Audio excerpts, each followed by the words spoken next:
Thank you very much, everyone, for joining us, and welcome, fellow explorers.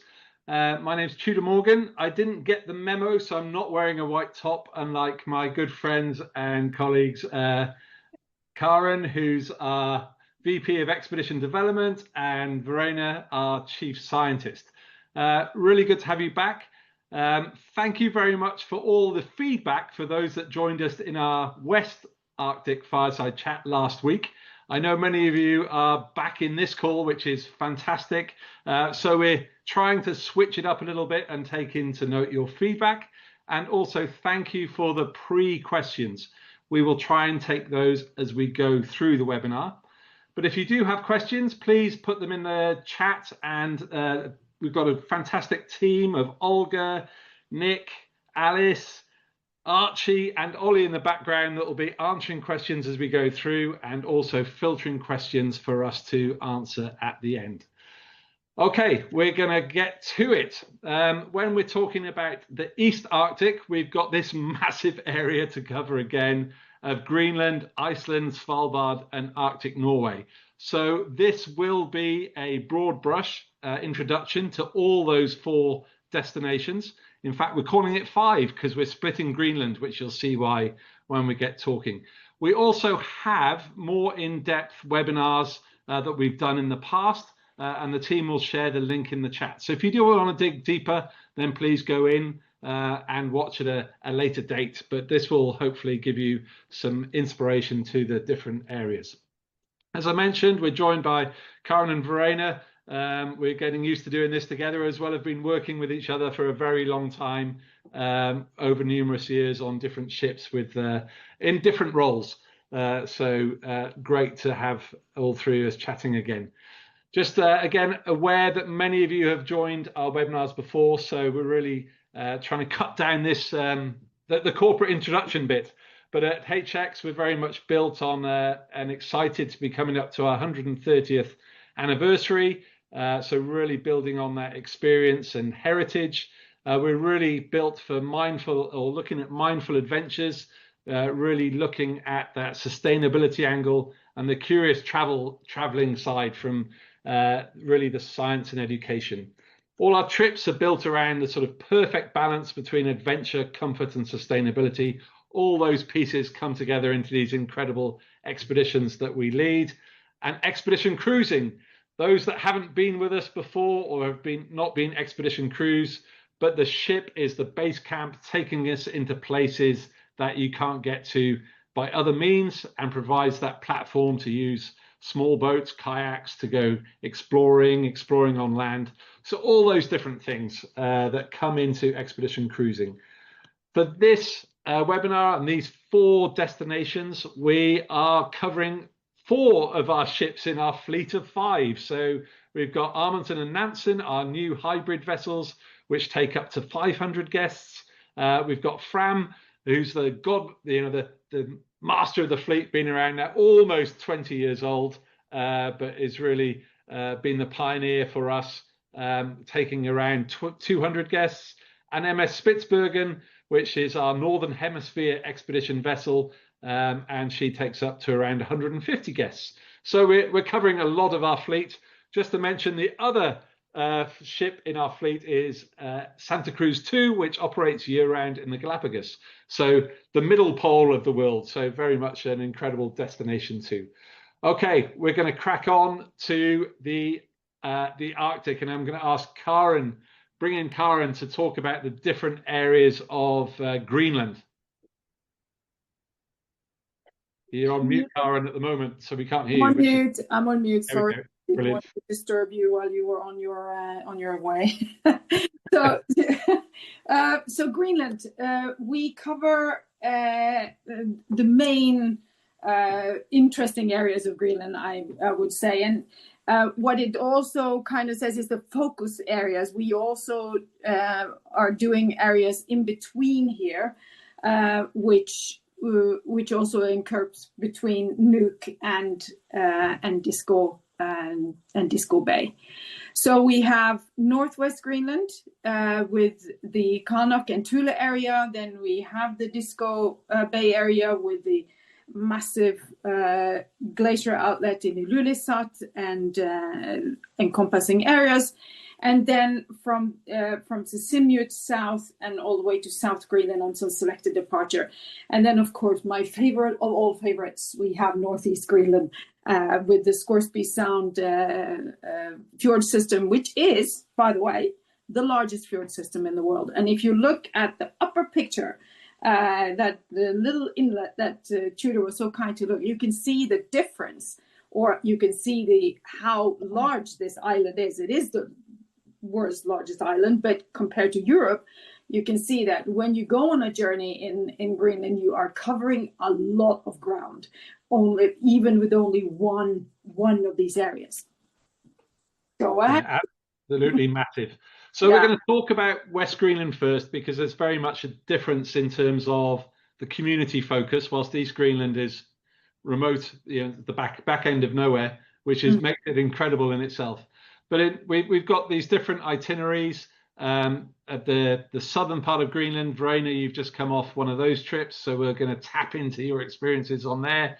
And then the disco area, and then I call it the sort of more northern itinerary, where we go all the way up to Kanak or Tula. So a big variety in the west. But very much, Verena, you've just came back a week or so ago from the southern trip. Tell us a little bit about that and what you got up to and the communities. Well, it was a nice trip departing from Iceland. So you have the time to get to know the ship and the people on the ship, and start learning about the destination through our science and education program. And then you get to visit this beautiful place. This is Qaqortoq. And you get to visit the fish market, and you get to go and see other super interesting things like the tannery, where you can also see all or look into the history of how seals are hunted, and how the seals or the skins are prepared. And there's a lot of culture to be had during the visit in Qaqortoq, but also you have an introduction to the communities, to their everyday life, to their customs and traditions. You may get the amazing opportunity to hear throat singing from some of these people, which is it's amazing. It's a game for them, but it is such an incredible way of using their voices. It's fabulous, wonderful. Greenlandic culture to be had also during this visit to Qaqortoq. And also not only the visits to towns are impressive, but we also take you on the Zodiacs to see glaciers, for example, pouring into the ocean. And just getting close to these incredible frozen rivers, and listening how it's cracking all the time is just an incredible experience. So this is really the place. Last week we discussed about the contrast in Alaska, where you get to see big forests next to glaciers. Here you also see beautiful glaciers, but in this case the geography is a lot more mineral. There's a lot of rocks, and in particular in this area of Greenland, you get to see amazing glaciers, big glaciers on a beautiful green background or very mineral background. So it's very impressive as well. A beautiful place to go. A very raw landscape, and in the picture that's shown at the moment, just in the bottom left, there's a Zodiac with people in. Yeah, I don't know if you can pick that up. So I only just picked it up myself. But Karin, you love ice, and you love getting out on the water, and part of the expedition cruise experience is small boats, kayaks. Talk us a bit about ice. So, I mean, you can see ice in Greenland in so many ways, because you have, mostly the glacier ice, because the sea ice, you can see, but we're going to get to that when you get on the East Greenland side. But if you are on the west side, you have mostly glacial ice that is calming off the ice cap in different speeds, and the highest being in the Ilulissat area. So we take our boats out, we take our kayaks out, and we do these small outings amongst the ice, and for not to diminish the value of the ship cruising amongst ice. I mean, the ship is there 24/7, and when it moves between places, you can have some really nice experiences with the ice just by ship cruising. Yeah, it's stunning, isn't it? And just seeing, we often think of ice as just white and blue, but the refraction of light through the ice changes, and as you saw in the last slide, and then also depending on the weather. I was just going to say that the pictures that we're using on this, and again, feedback, these are from our expedition logbooks, and on board we have a professional photographer, and at the end of every trip we produce a logbook and share information, science report, the findings, but we also share a portfolio of photos for you for your memories to complement your own. So these are photos from actual trips, not marketing photos, but you'll enjoy them. But we talked about the boat skiing, small boat cruising. Karin, one of your, as I said last time, you frighten the hell out of me whenever I go kayaking with you. I'm not going in a double with you. That's all I'm saying. That's how you frighten Tudor. Just put him in a kayak. No, he's actually quite good. So that is a massive exaggeration. No, but being able to see this landscape and navigate through this landscape without any engine noise is absolutely fantastic. So that's why we started with the kayak program back in the days, because we felt we were losing out on an experience to come up close and personal without having that. So our kayak program is ever increasing actually, and very popular. So we are now moving on to having more capacity on the ship so people can enjoy the kayaking more. And Karin, you mentioned not to discount the visibility from our ships. Our ships are built to look out, and Verena, a few weeks ago you came across this site, which I'd have to say is pretty rare, but it's expedition cruising. You don't know what's around the corner. What are these dots? Well, this is something amazing, because Karin was also talking about sea ice, that it's not so common in this area. This picture is from when I was on board Nansen, and it was when we were approaching the southern tip of Greenland. Very often there is sea ice that can be brought with the currents from the eastern side. And that was the case when we were approaching Greenland. And on every single piece of sea ice we saw, there were seals on them. These are harp seals, for example. And it was incredible to be welcomed to Greenland by this scenery. These were our first images of Greenland during this trip. So fabulous. Amazing. And that is to say, just to kind of say, what is the best time to see something like this and sea ice coming from the east to the west? It is the beginning of the season. So that is so, I mean, if you if you have that in mind, July and August, less chance of that, then go to East Greenland and take that. That's when you kind of see more sea ice. And Tudor, just to say that these pictures that you're showing are pictures from that are hardly more than a month old. So most of the sea is very fresh right now. Yeah, and I think some of the questions we had from the last webinar and also in the pre-questions for this one, well, when is the best time to go to see things? And the seasonality in the Arctic, it is a small season, and you come out of winter at the start of the season, then you get the peak summer, so it's a small season. So for things like the sea ice, then at the start of the season, and then as the wildlife comes and moves, but scenes like Wales, July, July, So the season is compressed, but we'll talk more about that. And then Verena, you're on board, and one of our guest scientists, Tom, was on board, and he's a rare earth elements specialist.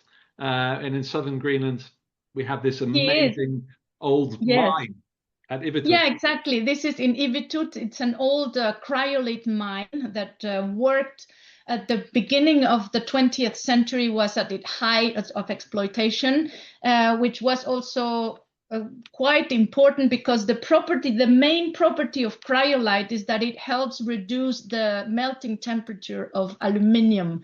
So it was first exploited by Denmark, but then Denmark was invaded during the Second World War. So the US took over the exploitation of this mine, and it was super important to produce airplanes, for example. So this particular mine is or was one of the reasons why the Second World War stopped. So it is super important to go and see, also to witness these places that have marked our history as well. So yeah, it was super interesting to be there with the expert as well, with Tom Hale from the university in Delaware. And I think it, you know, in terms of, I studied geology, those that have listened before, but Greenland has a incredible amount of rare earth elements. So it is a massive resource, not exploited so much now, but it's maybe why some countries have their eyes on Greenland as a resource. I was just going to say that. For future areas. But there's also incredible marine life, and this is again from another trip. In fact, all three of us were on this trip a few years ago. Tell us a little about this, Verena, because you were very excited. Oh, well, this is in Uummannaq, and we were approaching the settlement. There was another colleague of ours there, Emily, and we were just flabbergasted by the amount of water creatures swimming in the water just around the dock area. So Emily and I spent the whole landing, which is about 4 hours, with our bellies on the deck looking at everything that was in the water. We sampled also this and brought it back on board so that we could share that with all of our guests when we were repositioning again. So it was a really incredible experience, and one of my favorite memories from Greenland as well. And I think the really good part of, you know, again, a bit like the SEALs, is taking those opportunities in expedition cruising. Although this was a landing at a community, then, you know, the open eyes observation, then you see that, you take the things back on board, can explain with our guests in our purpose-built science centres, look at these under microscopes and really interpret the not just what we see above land, but also the marine world. So yeah, fantastic, a memorable day. In Greenland, we have, and Verena, you were the first to sample this, so I'm going to ask you to talk about it because you can say the chef's name far better than I can. But tell us a bit about our local food program. So we have 2 chefs that have joined the ships and worked with our chefs as well. Lasse and Inunguaq, they were on board when I was there, amazing. And they have created special Greenlandic dishes, even a full menu of Greenlandic dishes to share with all of our guests joining on these Greenlandic itineraries. And it is incredible because they come to every table on every occasion during meals and tell us more about the products, where do they come from, how are they harvested or fished or prepared. So it is a real immersion into the culinary traditions in Greenland. It was really incredible. Also, my son was with me on this particular trip, and he absolutely loved the Greenlandic menu. And this is on our ship Nansen, and the menus are served in Fredheim on selected nights. But this is very much part of our program in terms of reducing food miles, but also working with local communities and partnerships. I'm very conscious that we're still in Greenland, but we're going to move to the east now.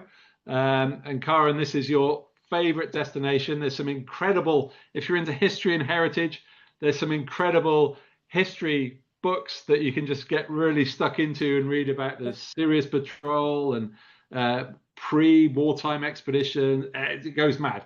But Karin, Norway trying to annex Greenland, for example. and so all that.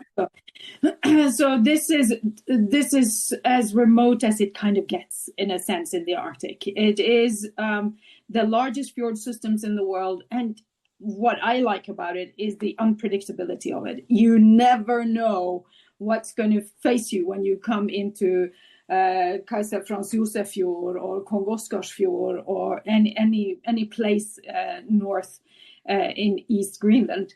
So it is kind of steeped in legend, and it still is. It's very mysterious. Very few people even go there. The kind of seasonality of this area is very short. It opens in August and closes in beginning of October. So you have kind of 6 weeks to make it in.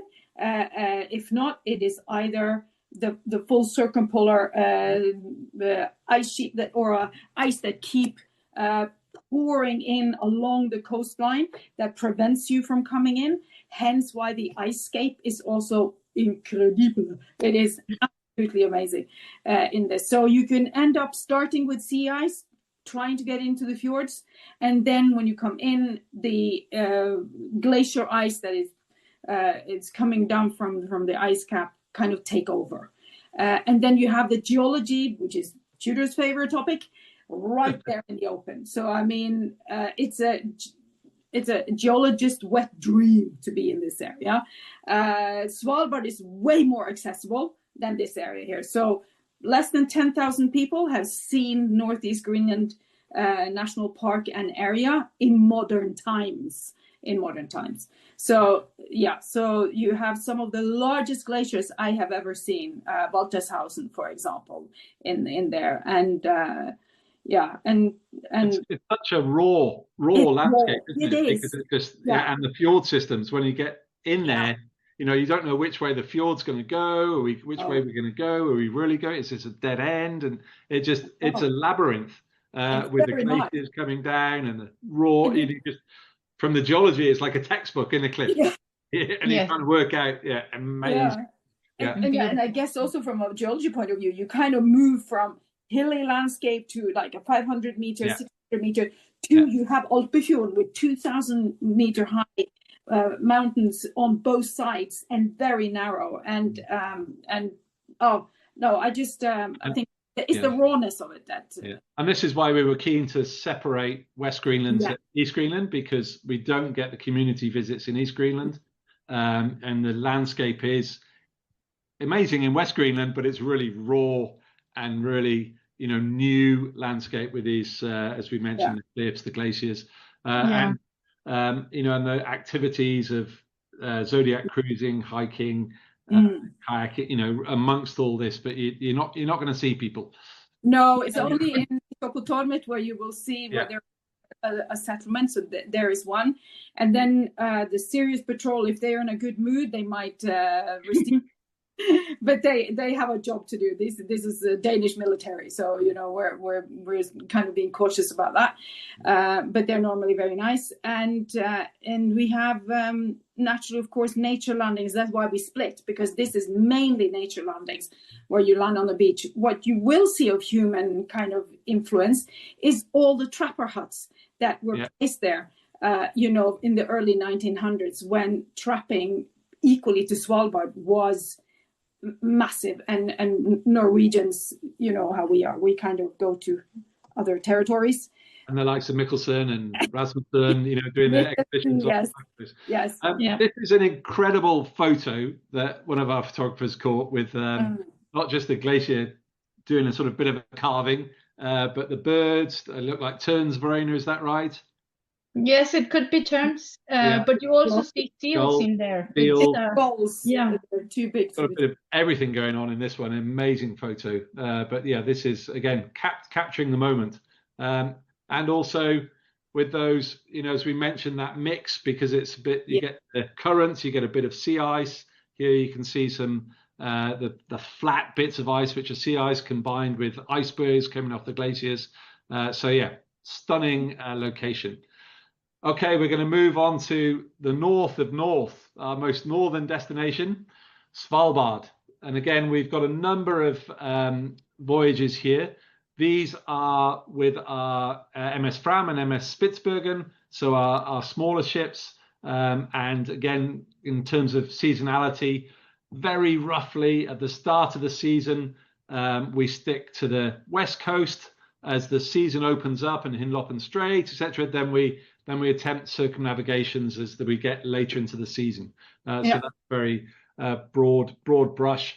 But we thought we'd bring in a sort of, again, although we're talking about, on this slide, we talk about Svalbard, this is consistent for wherever we go, really. Yeah. But and again, obviously food's a very important part of any expedition. So we definitely look after you on the food front.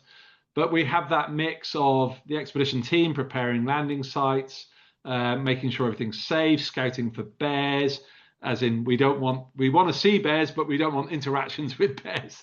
We make sure everything's safe, but we do nature landings, look at doing things like polar plunge for those that want to take a little dip to be cooled down, back to the ship, lunch on board, we reposition the ship, join talks on the ship, look in the science center, maybe another landing in the afternoon or small boat cruising. So real mix of it, and taking in heritage, wildlife, and incredible scenic areas, followed by a lovely dinner. And then all our expedition plan A's, we look at getting the ship in the right place at the right time, collaboration obviously, and working closely together with our captains and expedition leaders, looking at the conditions, the itinerary plan. And with that, we do a briefing the night before of what's going to happen the next day, because expedition traveling is very dynamic. It's not a port to port affair. It's getting the ship in the right place at the right time. And in Svalbard, we talked about elements of this before with Greenland, but Karin, again, you're like queen of Svalbard, really. You're a local, almost. And again, we've got some incredibly stunning, again, recent pictures from trips. You've just come back from Svalbard yourself. You've both been lucky. I've been dry docked, stuck at home, but you've both been out. So talk to us a bit about Svalbard and the Svalbard experience. So Svalbard this year was it was a lot of snow still in Svalbard, late season. So that kind of surprised me. It's been quite a few years since we've seen that. But it's the Svalbard experience is naturally, you can't come much further north than on land, unless you go to Franz Josef Land, which is now out of bounds for anyone, more or less, because it's Russian territory. But you are on 79 degrees when you land in Longyearbyen, and then you move up to around 80, and towards the ice edge, for example. And I think that was what kind of gave me the most satisfaction this year, was the fact that we have now changed our itineraries to give time for us to go up to the ice edge. And that means maybe if we have to even cross up to 81. And I saw the impression on the guests as well, how much that meant to kind of feel that infinity or that eternity in a sense, by feeling you were coming closer and closer to the North Pole. That gave a sense of reality of where we actually are. So I think that I have to say, I mean, there are not always, I'm very happy with all the changes we do, and sometimes I'm as much fault as anyone. But this thing about the ice edge was really nice. And then, of course, you have those like 6, 7, 8, 9, 10 days where you operate in this landscape, as you see right on the picture here, with glaciers that come into the ocean, and this geology that are right out in the open, and then the eternal hunt. And I say that in the most I use that word very carefully, but to view a polar bear during that trip, and we saw one. It was swimming though, but did you see those that follow us on social media, which if you're not, I know social media is not for everyone, but I think it was yesterday from MS Spitsbergen, they saw it was cubs, Well, no, there was a a polar bear trying to break in a dead walrus, trying to break into the. It was like yes. banging, The trying to pull into, yeah. But talking of the poor walruses, but not poor Yeah. walruses, everyone has to make a living. But incredible characters. Verena, tell us a little bit about the walrus. Well, the walruses can be seen most of the time in Svalbard when you go far enough north. So what Karin is just saying, attempting to go to the ice age also helps into maybe spotting these very particular creatures. They, Karin, we were discussing about them the other day, and normally there you would have only males howling on beaches like this, and more recently there's also females that are starting to join the group on the beaches. We are seeing an increase of walrus habitat and holdout places in Svalbard. 10 years ago, you would have very, very distinct places where you knew they always were. Now they're suddenly popping up at locations. I mean, last year there were 30 just outside Longyearbyen, for example. There you go. And the females are starting to come as well, which hasn't been, and that's why our IECO guidelines have now kind of changed, because we need to now take into consideration that females might actually be in Svalbard. So exciting times. So it's not all wildlife that are in decline. There are some that are making its recovering. Its recovery. But also when you see a walrus up close, they are huge. They are huge. You know, I mean, they're half the size of an elephant seal, who is like 3 tons, but they are around 7 feet. Like 4 meters. Like 12 feet. And these amazing. And of course, one of the things that in its right element, right, should be a bit more sea ice there, but it's a maritime animal. But of course, in all wildlife, and we say it again and again, you know, we're not visiting a zoo, but we try and get these experiences, but nothing's guaranteed. But of course, seeing a bear is a massive highlight. And absolutely incredible experiences seeing them either on land, as I mentioned yesterday, where they saw one eating a walrus, or on the ice edge in their sort of natural hunting habitat. Just on that walrus, it's not normal that a polar is able to they can't just go into a herd and just take out walrus.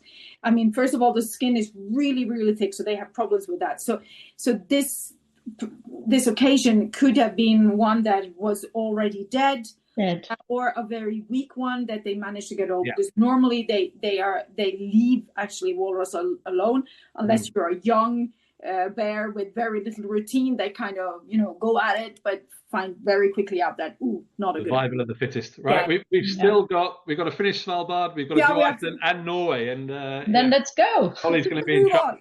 But again, it's not all just. It's not just all big mammals. There's also the bird life. Also, if there's the opportunity, then some sea ice landings. Again, walking on water, incredible thing. But again, you've got to be far north to do it. So this is something we tend to do in Svalbard, Northwest Passage, maybe, or Antarctica. So great. It's not all rock and ice, but again, in all areas in the Arctic actually. But these are Svalbard photos, depending at the start of the season, and you get these pockets of incredible color, whether it's the saxifrage early in the season or the moss campion later. The white cotton grass earlier tends to get blown away later, but again, these pockets of life and color really bring something to it. But we're going to go a little bit where it is a little bit greener, wrongly named Iceland. Obviously further south. We do a number of itineraries in Iceland. We do full circumnavigations. We have a few trips at the start of the season going from Europe up to Iceland, but basically more or less, and again reverse at the end of the season. But all our ships, Nansen, Fram and Spitsbergen, all touch Iceland. Of course, Iceland is famed because it's this geological wonderland with geysers and hot springs and these incredible colors from the sulfurs. And of course, it's a landscape. It's a new, fresh landscape, obviously still growing with the the recent eruptions which we've seen, but also sculptured by the ice. But incredible wildlife, I think. It's in the middle of the Atlantic, so incredible bird and marine life. Verena, tell us I'm bringing you back in. Tell us a bit about what makes Iceland so special in terms of the wildlife. Well, it's a very common place to go and see cliff nesting birds. They are very abundant. You can see here some of them. You see the razorbill, and right in the top middle image, you see the puffins. You also see the kittiwakes on the lower left image. There is also an abundance of shorebirds like the sanderling that is just the sandpiper. Sorry, that is just standing there on that piece of wood. So it is really very spectacular to go to visit these bird cliffs and see them coming and going, and hearing the cacophony of all the birds screaming at the same time. Boy, they're noisy. They're really noisy, but it's lovely, but they're noisy. It's incredible, yeah. And on some places, like what's the name of this island all the way up? Yes. There you can also visit the colony, the puffin colony, or there's also kittiwakes there. But anyway, you visit it from the top, so you see the birds, how they are coming and going, and bringing food to the chicks. So it's an incredible experience in terms of wildlife. And there's also a lot of whales going around Iceland, also taking advantage of these productive waters. Really productive marine habitat. And, yes. And of course, and Iceland has kind of become synonymous with lupins, but they're non-native, are they? They're just taken over. Yeah, spreading all over. They provide this incredible colour. Yeah, I don't think everybody is equally happy about them. Actually, and this is kind of a Djupavik up in the northwest, but it's kind of, for me, it's archetypal sort of Icelandic small community. There's an old herring factory which we visit, which is now run as a museum, but a hotel. Some incredible hikes, but it really is one of those places. Our Icelandic itineraries do provide a mix of going to ports and communities and also that nature. So there's a real mix in all our Arctic sailings. One of the questions we get is in terms of footwear. Is a big thing. On all our ships, we provide a muck type rubber boot, a Wellington boot that's waterproof for nature landings, but also we advise our guests to take their own hiking boots as well, because hiking is very much part of shore landings and is in areas that aren't wet landings. So there's that mix in terms of comfort. But of course, waterfalls are one of the things which Iceland does really well. Well, same as Norway, but it's incredible, the waterfalls and the water coming off the ice caps. So yeah, really gorgeous. And yeah, Iceland, I think the landscape again is so different from Svalbard. It's this new basalt area. Right, we're going to move to Karin's homeland. Karin lives in Norway. Verena lives in Switzerland, and I live in the UK in Wales. So we're mixed around. So, but we've introducing this year these voyages, Karin, with using MS Spitsbergen in North Norway. So true expedition sailing. So tell us a little bit about, and you've been heavily involved in the development of these, so you're even more passionate about these than other places. Yeah, because we started a long time ago talking about this, and now finally it's coming to so this is to the reality. So this is a pure northern Norway itinerary in winter, or sort of autumn winter. For this first season, we are doing it from January onwards to March. And we focus on 4 regions. So we are north of the Arctic Circle at any given point of time. So, the chance of seeing Aurora Borealis or Northern Lights when it's there, it's very good chances if it's there.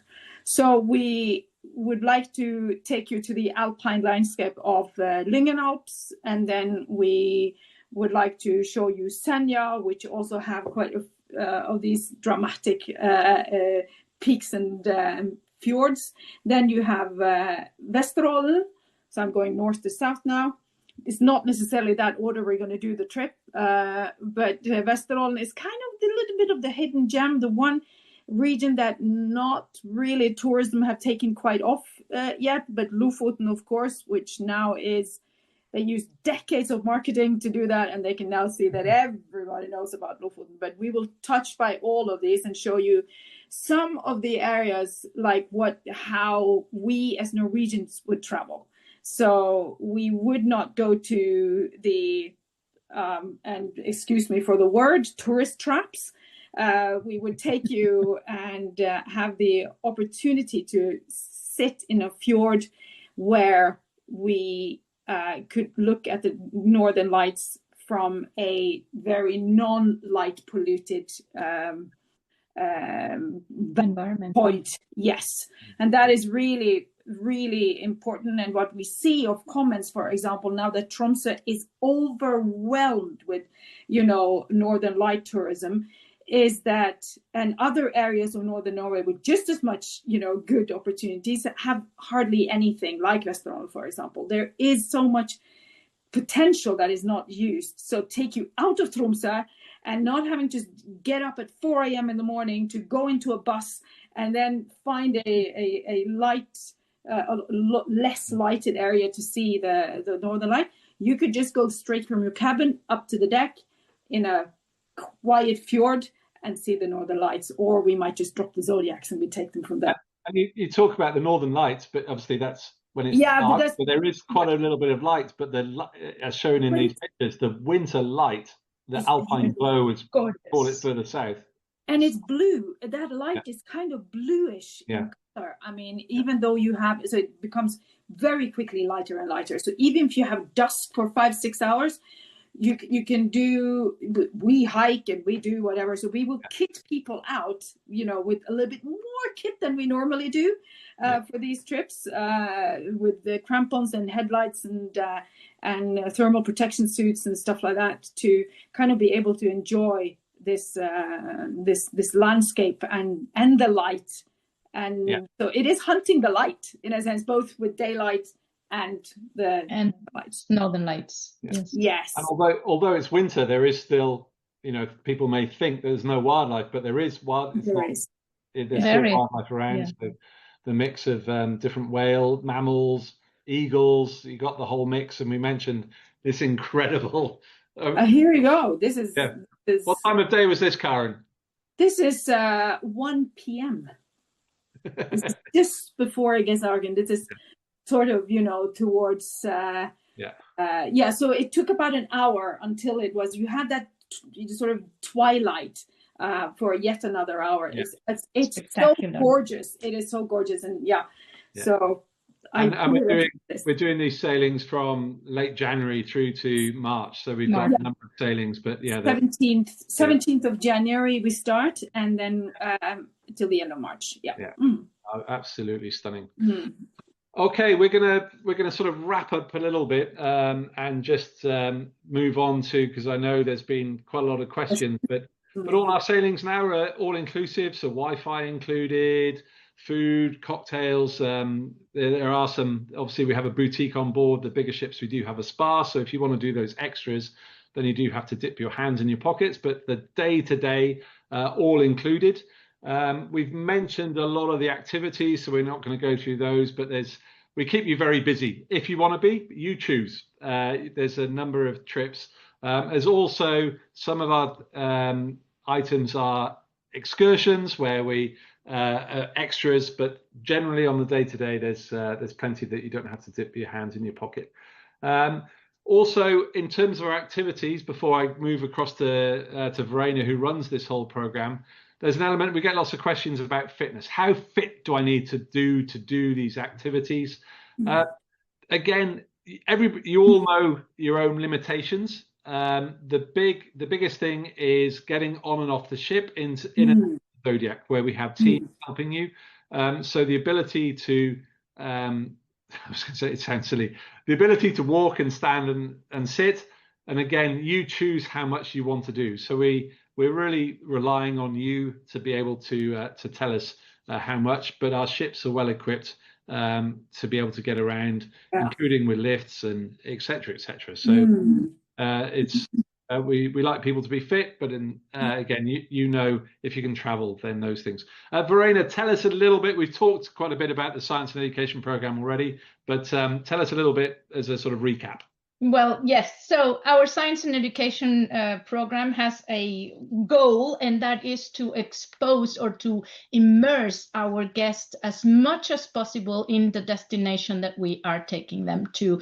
So we are covering the main topics about the areas we visit through lectures, but not only that, we also run science sessions or activity sessions on the Science Center to provide hands-on moments to guests or use our microscopes to interpret the samples that we collect during our activities such as the science boat. We invite our guests to join us on deck also to do wildlife spotting or to admire the geology around us. And we also, our team are experts. They are very knowledgeable people, but we also offer our ships as platforms of opportunity, and we host researchers that come on board to either collect their data or observations and share their work and life experience with you, all our guests. So we also contribute to a number of citizen science projects. And therefore, we invite you to come prepare on board by downloading all the applications that you could be using to contribute to these different citizen science projects. But don't worry, when you come with us, you will receive those QR codes on your pre-voyage information so that you can prepare yourself as best as possible to participate. Brilliant. Thanks, Verena. I think very much has become, the science centres have become the heart of the ship, where that sort of education, knowledge, briefings. So yeah, fantastic job. Okay, so when you come with us, we provide you, you've seen the blue jackets in the photos. We've talked about boots. We also have walking sticks available for everybody, so you can use those. Our expedition team take them to landings, at nature landings, so you're ready to go. We also supply everybody with an insulated water bottle that's part of our ocean bottle partnership, as demonstrated by Verena. And just a short little flavour of the style of our ships for those that haven't been on board. But these are our cabins on our different ships, and also some bit areas of our dining areas. On our bigger ships, we have 3 dining options: Auna, Fredheim, and Lindstrom. And on our smaller ships, on Fram, we have Auna and Lindstrom, and on Spitsbergen, we have a brygge, a sort of cafe bistro area, and also Auna. So we have a variety depending on the ships. Some of the questions which I haven't covered, but I know I'm just going to ask Verena in terms of people have asked about camera equipment and binoculars. Very quickly, tell us. You're a photographer. You are a photographer. Binoculars. That is the one thing not to forget. Bring your binoculars. We are very often asked which is the best pair of binoculars. Obviously, if you already have a pair and you're comfortable with those, bring those along. If you're going to invest in buying a pair, we recommend magnifications between 8 to 10 times, and size of the objectives between 32 and maximum 50. Why? Because the bigger the binoculars, the heavier they are, and the more difficult it will be to track a wildlife. So 8 times 32, 42 is excellent. 10 times 32 to 42 is also a good option. It depends if you want to have a little bit more amplification by taking a 10 times magnification. But yeah, and cameras. As Tudor mentioned, we do have a professional photographer that will take amazing pictures and share with you at the end of the trip. If you want to do your pictures yourself, we recommend a nice zoom. I am a Nikon user, and my favorite lens is the 70 to 200. But I also like to take a wide angle that will allow you to take the whole amazing landscapes that you will be seeing, and the huge glaciers that you will be visiting. So a combination of wide angle and zoom is perfect. Brilliant. And yeah, that old adage of take nothing but photographs and leave nothing but footprints. But we don't leave footprints either now. Leave no trace. Create a positive impact. Okay, we've covered a lot of ground, and we've covered it in massive area, geographical area. And we've tried not to rush, but aware of time. But we do have, and I'll share in a second, a suite of webinars on destination specifics. But if you would like to book with us, we do have a special promotion of an extra 5% off. So if you call our call center, then please use the code which the team will share in the background, HX Web Events 25. That will give you a further 5% off your voyage. And no time like the present to book, obviously. But if you do want further insights into other destinations, then we do have this suite of different webinars that we've done on different destinations. So you can dig in more there. You should have already our contact details, and I've just managed to lose it off my screen. So our contact details for our markets, because of course you've come in here, or your own travel agent. So please get in touch. I'm going to switch over now. I'm going to stop sharing screen and ask Ollie to field us some of your best questions so we can continue and answer your questions. But yeah, we've covered a lot of ground. But thank you for listening. And Ollie, over to you. Thank you very much. Fantastic presentation, guys. And I'll let you pause for breath for a moment there, Tudor. It felt like you're going at quite a pace, but really great content. Thank you. And thanks everybody for joining. So lots of great questions and engagement as ever. So thanks for your questions. And there are a few that we've reserved for the live Q&A now. And the first one is, I am cruising to Svalbard in June 26. Can you give me an idea of wildlife expectations? Were there many whale sightings this June just passed? So Karin, given you've just returned, are you able to answer that question, please? So whales, we saw, we did see humpback, but a little bit further away. So the whales are there, but they are more predominant coming in July. So if you're sort of in the wanting to focus on whales, then I would recommend July. So that's not what we didn't see that much in June. But then again, the ice is better in June. Yeah.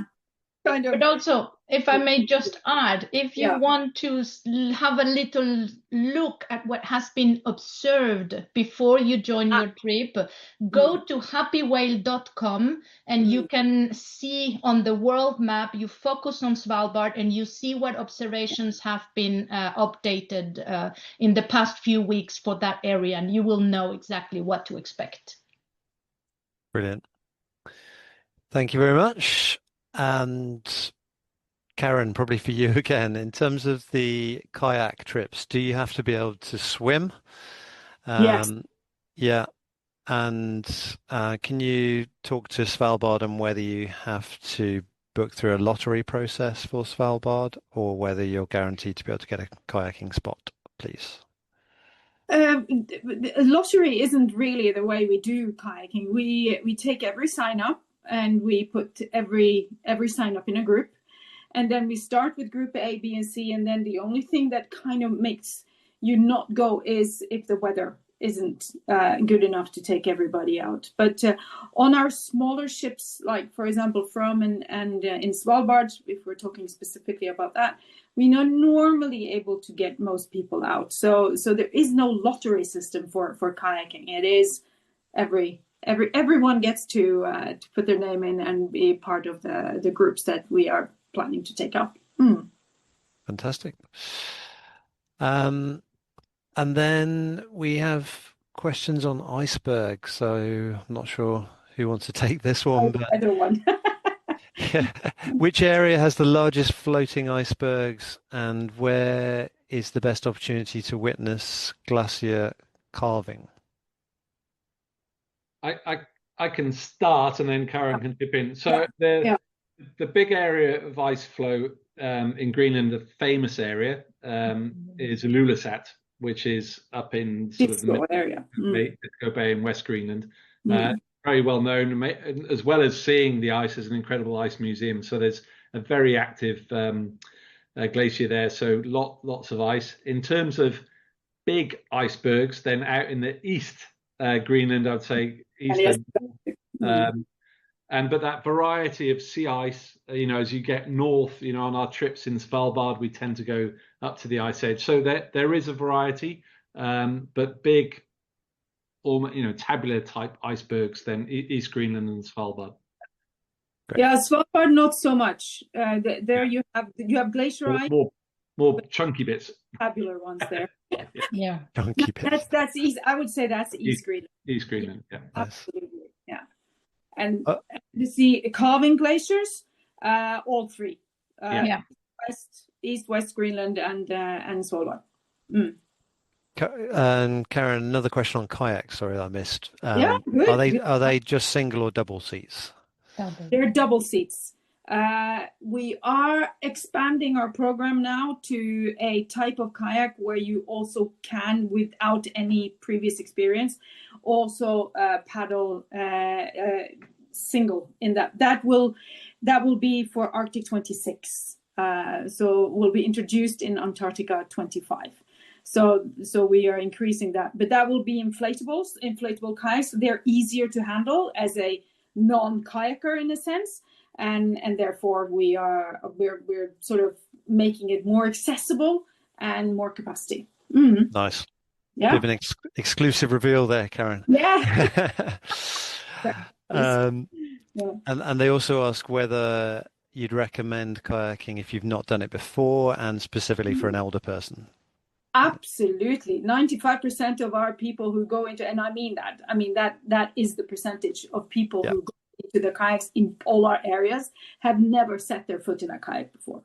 So we have really good guides that make people feel comfortable and brief them well before they go in. So there's a very low threshold. And top of the range equipment from the kayak program, dry suits, PFD. So you don't need to bring anything. The pogies on the so everything, boots, so that's sort of provided. It is a chargeable extra for kayaking. And we're working out how the future may look with the sit on top program as well. But and the answer, Karin answered it earlier. The big limitation on kayaking is not us delivering it; it's the weather enabling us to do it safely. Exactly. Yeah. I can speak from personal experience. I was lucky enough to go to Antarctica in March this year with a friend, and he'd never kayaked before. Oh, there you go. And there he was in Orne Harbour, and he was kayaking with humpback whales in Antarctica. And moved like he was on top of the world, as you can imagine. And then we've got some photography questions. So, Verena, questions around the Northern Lights and how well our guests are able to photograph the Northern Lights, and what type of lenses we recommend. Well, again, for Northern Lights, I would advise a wide angle so that you can capture the whole spectacle, with including also some landscape or peaks and mountains, so that you have a nice composition of your picture. But amazingly, pictures with the phones of Northern Lights are also super effective. They are really, really good. And actually, cameras can capture and show the Northern Lights a lot better than what our eyes see them. On our bare eyes can see them. So even a phone, it's perfect for the Northern Lights. Fantastic, thank you. And then there was a question about the binocular information, and whether you could just repeat that, please. Yes, the best magnifications are 8 times or 10 times. And the length of the objectives that we recommend is between 32 and 50 centimeters, so that it doesn't get too heavy to carry. It's the perfect combination to watch or spot wildlife. Brilliant. Thank you. And then final question, Karin, probably for you, just when, and this is a classic one, when is the best time to see polar bears? There is no special time for that. They are around all year round. The likability of seeing it is just as good in May, is in June, as it is in August. So come whenever you want. Svalbard and East Greenland, not West Greenland. No. Svalbard and East Greenland, exactly, and northern Canada. Yeah. Which was part of the last. That's what we know. Yeah. Mm. Great. That completes the webinar then, I believe. We've run out of time. Thank you, everybody, for joining. And thank you to our presenters for amazing content as usual. And the only thing that remains to be said is to please complete the survey that will pop up on your screens in a moment. But once again, thanks, everybody, for joining. Much appreciated. Thanks. And thank you, Olga, Nick, Alice, and Archie and Lee in the background that you haven't seen. But yeah, thank you all in the background, and thanks everyone, and we look forward to seeing you on board in the near future. Yes. We do. Yeah. Thank you. Bye. Thank you. Bye.